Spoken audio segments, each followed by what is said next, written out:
당신이 몰랐던 조선을 알려주는 조이선이에요.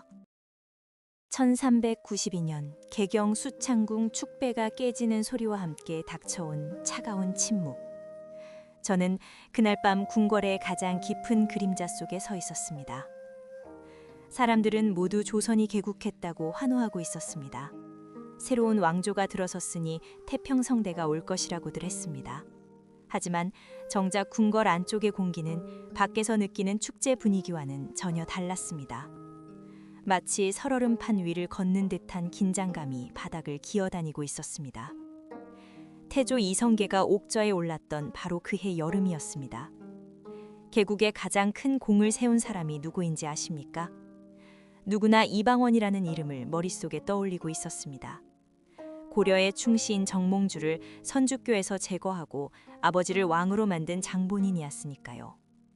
그래서 당연히 다음 보위는 그가 이을 것이라고 모든 신하들이 생각했습니다. 심지어 궁궐을 지키는 말단 병사들조차도 눈짓으로 방언을 쫓고 있었습니다. 그러나 실록에 적히지 않은 그날 밤의 진짜 공기는 달랐습니다. 다는 왕의 침전 밖에서 내관들이 주고받는 은밀한 속삭임을 들었습니다. 왕비 강씨가 태조의 옷자락을 붙잡고 눈물을 흘리고 있다는 것이었습니다. 방환과 방과 같은 전처의 자식들이 아니라 자신이 낳은 어린 아들을 세자로 만들어달라는 간청이었습니다. 보통의 경우라면 무인의 기질을 가진 태조가 그런 사사로운 정에 휘둘리지 않았을 것입니다. 하지만 태조의 옆에는 거대한 산 하나가 버티고 서 있었습니다. 삼봉 정도전이었습니다. 저는 그때 문틈으로 새어나오던 정도전의 그림자를 똑똑히 기억합니다. 그는 무릎을 꿇고 있었지만 결코 왕보다 작아 보이지 않았습니다. 정도전은 아주 낮고 단호한 목소리로 말하고 있었습니다. 나라를 다스리는 것은 왕이 아니라 신하라는 재상 중심의 정치를 꿈꾸고 있었습니다. 그러기 위해서는 강력하고 똑똑한 군주보다는 가르치기 쉬운 어린 군주가 필요했을 것입니다. 그 이해관계가 맞아떨어지는 순간을 저는 목격했습니다. 결국 가장 어린 막내 아들 방석이 세자로 책봉되었습니다. 궁궐 전체가 물을 끼얹은 듯 조용해졌습니다. 저는 그 발표가 있던 날 밤 방언의 사가를 훔쳐보고 있었습니다. 분노하여 길길이 날뛸 줄 알았던 그는 너무나도 고요했습니다. 그 정막이 오히려 소름 끼치도록 무서웠습니다. 방은 불도 켜지 않은 채 어두컴컴했습니다. 그는 방 하나를 깔고 정좌한 채 미동도 하지 않고 앉아 있었습니다. 마치 먹잇감을 노리기 위해 숨을 죽인 호랑이의 모습 같았습니다. 개국공신 명단에서도 그는 배제되었습니다. 철저하게 정치적으로 거세당하고 팔다리가 잘려나가는 과정이었습니다. 여기서 이야기가 끝난다면 그저 흔한 권력 다툼일 것입니다. 하지만 저는 그날 이후 궁궐에서 일어난 기이한 현상들을 기억합니다. 세자 책봉식이 끝난 지 사흘이 지난 밤이었습니다. 궁궐 우물가에서 이상한 소리가 들려왔습니다. 마치 여인이 우는 듯하기도 하고 짐승이 긁는 소리 같기도 했습니다. 순찰을 돌던 금군 2명이 그 소리에 이끌려 우물 안을 들여다보았습니다. 그들은 다음 날 아침 넋이 나간 채로 발견되었습니다. 한 명은 말을 잃어버렸고 다른 한 명은 계속해서 5번째 왕자님이 온다는 말만 되풀이했습니다. 사람들은 이것이 억울하게 밀려난 방언의 원한이 서린 것이라 수군댔습니다. 그러나 정도전은 눈 하나 깜짝하지 않았습니다. 오히려 경복궁 공사를 서두르며 한양천도를 강행했습니다. 새로운 도읍지는 길지라고 소문이 났지만 공사 현장은 지옥이나 다름없었습니다. 인부들이 다치고 죽어나가는 일이 매일같이 벌어졌습니다. 그 피 위에 세워진 것이 지금의 경복궁입니다. 1394년으로 시간이 흘러갔습니다. 방언의 고립은 더욱 심해져만 갔습니다. 정도전은 사병혁파를 주장하며 왕족들이 가진 병사들을 모두 빼앗으려 했습니다. 이것은 단순히 군대를 개혁하려는 것이 아니었습니다. 방언이 가진 마지막 이빨과 발톱을 뽑아버리려는 의도였습니다. 그해 가을, 명나라와의 외교적 마찰이 빚어졌습니다. 정도전은 이 위험한 자리에 방언을 사신으로 보내자고 주청했습니다. 명나라 황제 주원장은 의심이 많고 포악하기로 소문난 인물이었습니다. 자칫하면 죽어서 돌아올 수도 있는 사지로 정적을 밀어넣은 것입니다. 저는 방원이 떠나던 날 압록강변의 바람소리를 잊을 수 없습니다. 살을 애는 듯한 칼바람이 불었지만 방원의 표정에는 비장함이 서려 있었습니다. 모두가 그가 살아서 돌아오지 못할 것이라 여겼습니다. 심지어 태조조차 아들의 뒷모습을 보며 긴 한숨을 내쉬었다고 합니다. 하지만 방원은 살아남았습니다. 아니, 오히려 명나라 황제의 호감을 사고 돌아왔습니다. 그의 외교적 수완과 타고난 영민함이 빛을 발한 것입니다. 죽으라고 보낸 곳에서 더 강해져서 돌아온 맹수를 본 정도전의 눈빛이 흔들렸습니다. 이때부터 두 사람 사이에 보이지 않는 전쟁은 극으로 치달았습니다. 다시 장면은 1395년의 어느 밤으로 바뀝니다. 저는 정도전이 비밀리에 측근 남운을 만나는 현장을 목격했습니다. 그들은 술잔을 기울이며 지도를 펼쳐놓고 있었습니다. 그것은 명나라를 치겠다는 명분으로 전국의 병사를 준발하려 했습니다. 이는 사실상 왕자들의 사병을 강제로 흡수하기 위한 마지막 승부수였습니다. 이 사실을 알게 된 방원의 집에는 하륜과 이숙번 같은 책사들이 모여들기 시작했습니다. 그들의 모임은 언제나 자시가 넘은 깊은 새벽에 이루어졌습니다. 불빛 하나 새어나가지 않도록 창호지 위에 두꺼운 천을 덧대고 밀담을 나누었습니다. 저는 우연히 그 방 근처를 지나다 그들의 대화 소리를 엿들었습니다. 그것은 반역의 모의가 아니었습니다.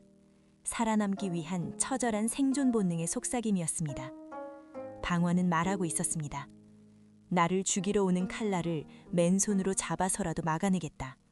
내 형제들이 내 목에 칼을 겨눈다면 나 또한 베어버릴 것이다. 그의 목소리에는 물기조차 말라버린 건조한 살기가 감돌았습니다. 그리고 1396년 거대한 변곡잠이 찾아옵니다.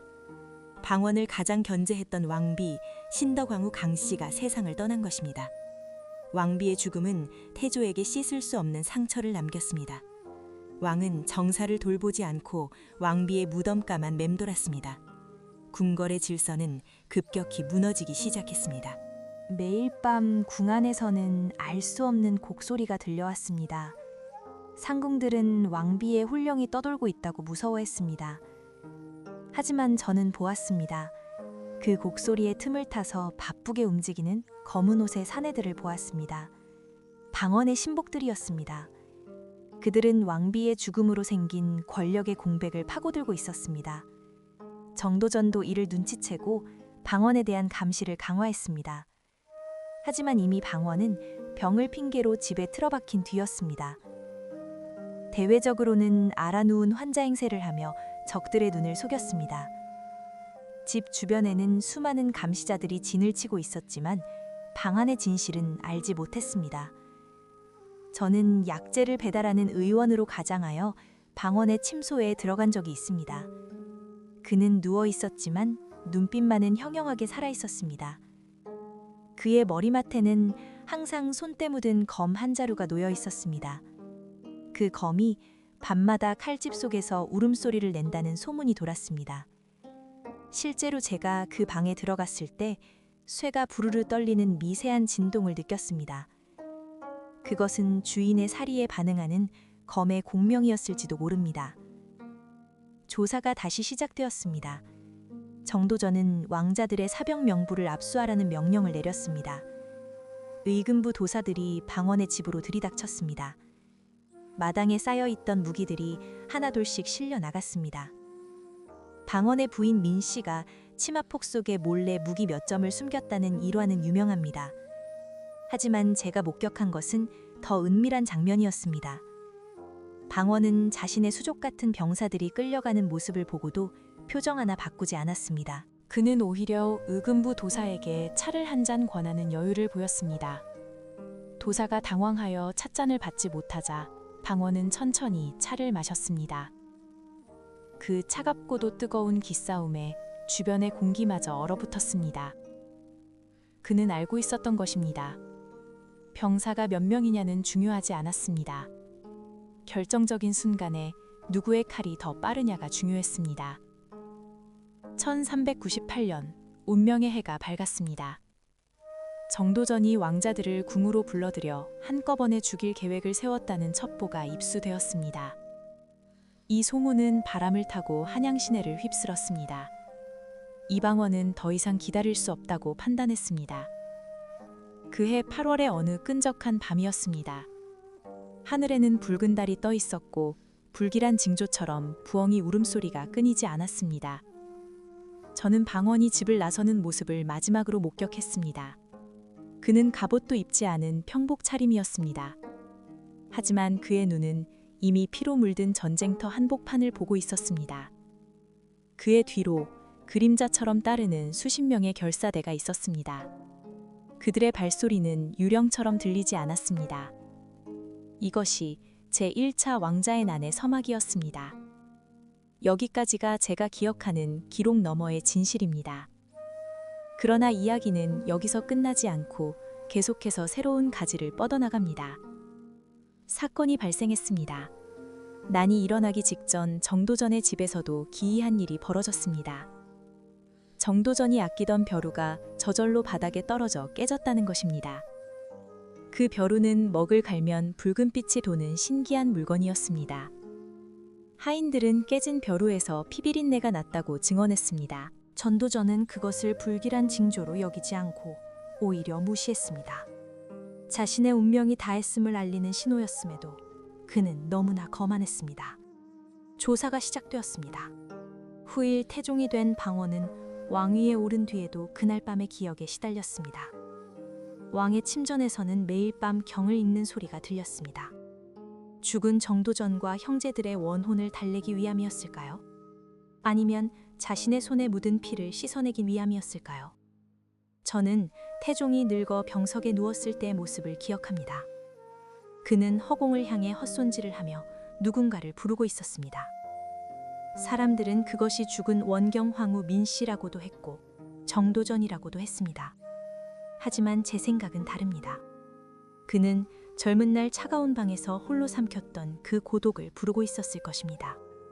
가장 화려했지만 가장 외로웠던 왕자의 시절을 말입니다. 새로운 이상 현상이 발견되었습니다. 실록을 편찬하던 사관들이 붓을 멈추는 일이 잦아졌습니다. 태종과 관련된 기록을 적으려 하면 붓끝이 갈라지거나 먹물이 번지는 현상이 반복되었습니다. 마치 누군가가 그 기록이 세상에 나오는 것을 막으려는 듯했습니다. 한 사관은 꿈속에서 얼굴 없는 무장들이 나타나 입을 다물라고 협박했다며 사직서를 올리기도 했습니다. 이것이 단순한 우연이었을까요? 아니면 역사의 승자가 감추고 싶었던 진실의 반항이었을까요? 새로운 목격자가 등장합니다. 당시 경복궁의 북문인 신무문을 지키던 늙은 문지기가 있었습니다. 그는 죽기 직전 손주에게 이상한 이야기를 남겼습니다. 왕자의 난이 있던 그날 밤 성문 밖에서 수천 마리의 까마귀 떼가 날아올랐다는 것입니다. 까마귀들은 마치 군대처럼 대열을 지어 남산 쪽으로 날아갔다고 합니다. 그 방향은 바로 정도전의 집이 있는 곳이었습니다. 하날조차 그날의 피바람을 미리 알고 있었던 것일까요? 문지기의 증언은 묻혀버렸지만 그날 밤새도록 까마귀 울음소리에 잠을 설친 백성들이 많았습니다. 추가 사건이 발생합니다. 방원이 권력을 잡은 후 논공행상이 벌어졌을 때의 일입니다. 그를 도왔던 공신들 사이에서도 알력 다툼이 일어났습니다. 특히 하륜과 이숙번 사이에 보이지 않는 신경전이 대단했습니다. 저는 어느 날 연회장에서 이숙번이 술에 취해 내뱉은 말을 들었습니다. 그날 밤 내가 문을 열어주지 않았다면 역사는 바뀌었을 것이다. 그의 말은 사실이었습니다. 굳게 닫힌 도성의 문을 열어젖힌 것은 이숙번의 과감한 결단이었습니다. 하지만 그 말 한마디가 화근이 되어 그의 말년은 쓸쓸했습니다. 권력의 속성이란 칼날과 같아서 잡는 사람의 손도 베어버리는 법입니다. 기록이 발견되었습니다. 수년이 흐른 뒤 승정원의 구석진 창고에서 먼지 쌓인 일기장이 하나 나왔습니다. 이름 모를 궁녀가 쓴 것으로 보이는 일기였습니다. 그곳에는 방원이 왕자 시절 겪었던 심리적 고통이 섬세하게 묘사되어 있었습니다. 방원은 불면증에 시달려 밤마다 정원을 거닐었다고 합니다. 궁녀는 나무 뒤에 숨어서 달빛 아래 홀로 선 그의 뒷모습을 보았습니다. 그의 어깨가 너무나 작고 초라해 보여서 왕자의 위엄이라고는 찾아볼 수 없었다고 적혀 있었습니다. 우리가 아는 철혈군주 태종의 이면에는 겁에 질린 한 청년이 숨어 있었던 것입니다. 새로운 의문이 발생합니다. 왜 태조 이성계는 그토록 뛰어난 아들을 끝까지 외면했을까요? 단순히 객이 강씨의 사랑 때문만이었을까요? 혹시 태조는 방원의 너무나도 날카로운 칼날이 결국 자신의 목을 겨눌 것임을 본능적으로 알았던 것은 아닐까요? 호랑이는 새끼를 기를 때 낭떠러지로 떨어뜨린다고 합니다. 어쩌면 그 모든 고립과 시련이 태조가 아들을 강하게 키우기 위한 비정한 훈육이었을지도 모른다는 엉뚱한 상상을 해봅니다. 이야기는 다시 원점으로 돌아가 조사를 시작합니다. 1392년 가을, 궁 안에는 유독 안개가 잦았습니다. 안개는 사람의 시야를 가릴 뿐 아니라 소리조차 먹어버립니다. 그 안개 속에서 방원의 밀사들이 움직였습니다. 그들은 개경의 골목을 누비며 정보를 수집하고 세력을 규합했습니다. 방원은 겉으로는 술과 사냥을 즐기는 한량처럼 행동했습니다. 매를 팔에 얹고 들판을 쏘다녔지만 그가 쫓은 것은 꿩이나 토끼가 아니었습니다. 조정의 정세와 민심의 흐름을 읽어내고 있었습니다. 사냥터에서 만난 무명의 무사들이 훗날 그의 친위대가 되었습니다. 새로운 이상현상이 발견되었습니다. 사냥을 나갔던 방원이 숲속에서 길을 잃은 적이 있습니다. 해는 저물고 어둠이 내린 숲에서 그는 오래된 사당 하나를 발견했습니다. 폐허가 된 사당에는 머리 없는 석상들이 질비했습니다. 수행원들은 불길하다며 피하자고 했지만 방원은 말에서 내려 사당 안으로 들어갔습니다. 그리고 그곳에서 하룻밤을 보냈습니다. 다음 날 아침, 멀쩡한 모습으로 돌아온 그에게서 기묘한 향냄새가 났다고 합니다. 사람들은 그날 밤 방원이 귀신들과 거래를 하여 왕좌를 약속받았을 것이라고 쑥덕거렸습니다. 물론 헛소문이었겠지만 당시 그를 둘러싼 신비한 분위기를 잘 보여주는 일화입니다. 새로운 목격자가 등장합니다. 당시 개경시장에서 국밥을 팔던 한 노파의 기억입니다. 그녀는 난이 일어나기 며칠 전 허름한 옷을 입은 남자가 와서 국밥을 먹고 갔다고 했습니다.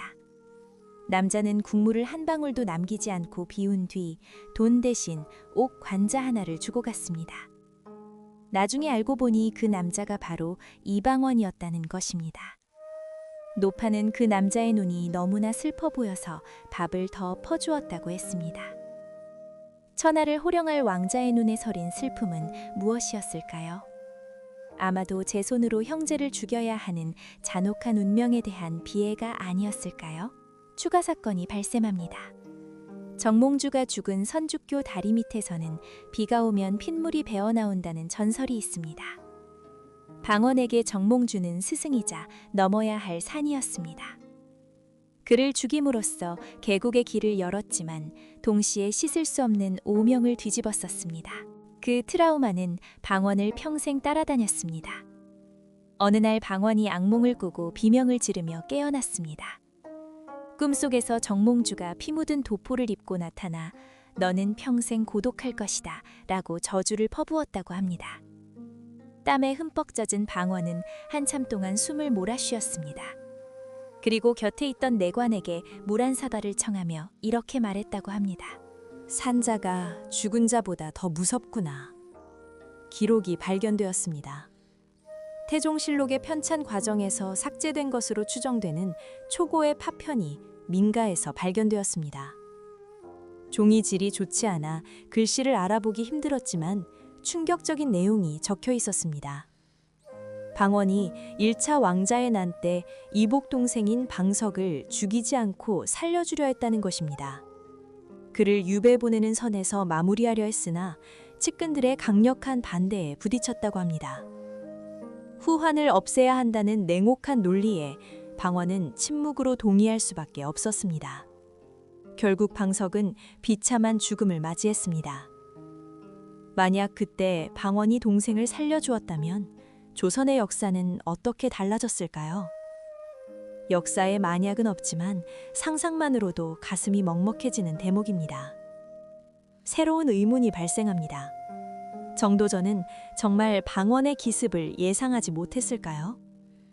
그는 당대 최고의 지략가였습니다. 수많은 정적을 제거하고 살아남은 노련한 정치가였습니다.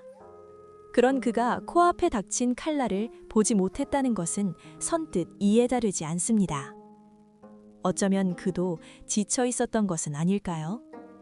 이상적인 나라를 만들기 위해 너무 많은 피를 흘린 자신에게 스스로 벌을 내리듯 최후를 받아들인 것은 아닐까요? 나문의 첩이 사는 집에서 술을 마시며 무방비하게 죽음을 맞이한 것은 너무나 허무한 끝이었습니다. 그것은 방심이 아니라 체념이었을지도 모른다는 생각이 듭니다. 다시 장면은 사건 발생 직전으로 돌아갑니다. 1398년 8월 25일, 자정이 가까워진 시각이었습니다. 방원은 수하들을 이끌고 삼군부 앞을 지나고 있었습니다. 그때 어디선가 개 짖는 소리가 요란하게 들려왔습니다. 방원은 잠시 말을 멈추고 어둠 속을 응시했습니다. 그의 눈빛은 흔들리고 있었습니다. 이 길을 건너가면 다시는 돌아올 수 없음을 직감하고 있었겠지요. 그의 옆에 있던 조영무가 나지막히 말했습니다. 대군, 망설이시면 모두가 죽습니다. 그 말 한마디가 방원의 등을 떠밀었습니다. 그는 다시 고삐를 길고 말배를 걷어찼습니다. 말발굽 소리가 적막한 도심을 깨웠습니다. 그 소리는 마치 심장박동 소리처럼 점점 더 빠르고 강하게 울려 퍼졌습니다. 조사가 시작되었습니다. 이 난이 성공할 수 있었던 결정적인 요인은 무엇이었을까요? 많은 학자들이 태조의 병환을 꼽습니다.